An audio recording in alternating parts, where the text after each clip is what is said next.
கற்றது கையளவு கல்லாதது உலகளவு. அனைவருக்கும் வணக்கம். நாம இன்னைக்கு இந்த வீடியோல என்ன பார்க்க போறோம்னா 40வது திருக்குறள் பார்க்க போறோம். இந்த 40வது திருக்குறள் எதுல இருக்குன்னா அறத்துப்பால்ல பாயிரவியல்ல அரண் வலியுறுத்தல் அப்படிங்கிற அதிகாரத்துல இருக்கு. நாம இப்போ இந்த குறளை பார்க்கலாம். செயற்பாலதோறும் அரணே ஒருவர்க்கு உயர்பாலதோறும் பழி. செயற்பாலதோறும் அரணே ஒருவர்க்கு உயர்பாலதோறும் பழி. இந்த குறளோட விளக்கம் என்னன்னா, நாம ஒருத்தங்க வாழ்ற வாழ்நாள்ல அறம் மட்டும் அதிகமா செய்யணும், அதாவது நற்செயல்களை அதிகமா செய்யணும். அதுக்கப்புறம் தீய செயல்களை செய்யவே கூடாது. அதாவது ஒருத்தருக்கு பழி ஏற்படுத்தக்கூடிய தீய செயல்களை ஒருத்தர் செய்யக்கூடாது அப்படிங்கிறது தான் இந்த குறள்ல கொடுத்துருக்காங்க. விளக்கத்தை பார்க்கலாம். ஒருவன் வாழ்நாளில் முயற்சி மேற்கொண்டு செய்யத்தக்கது அறமே, செய்யாமல் காத்து கொள்ளத்தக்கது பழியே.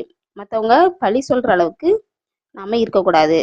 பழிக்கத்தக்கவைகளை செய்யாமல் பாராட்டத்தக்க அறவழி செயல்களில் நாட்டம் கொள்வதே ஒருவருக்கு புகழ் சேர்க்கும் அப்படின்னு சொல்லியிருக்காங்க. அதாவது நம்ம இதுல இந்த குறள்ல இருந்து என்ன தெரிஞ்சுக்கிறோம்னா, நற்செயல்களை எப்பவுமே செய்யணும், தீய செயல்களை செய்யவே கூடாது நம்மளோட வாழ்நாள்ல அப்படிங்கிறத தான் இந்த குறள் மூலமா நாம தெரிஞ்சுக்கிறோம்.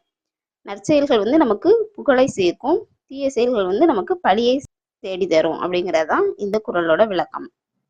நன்றி.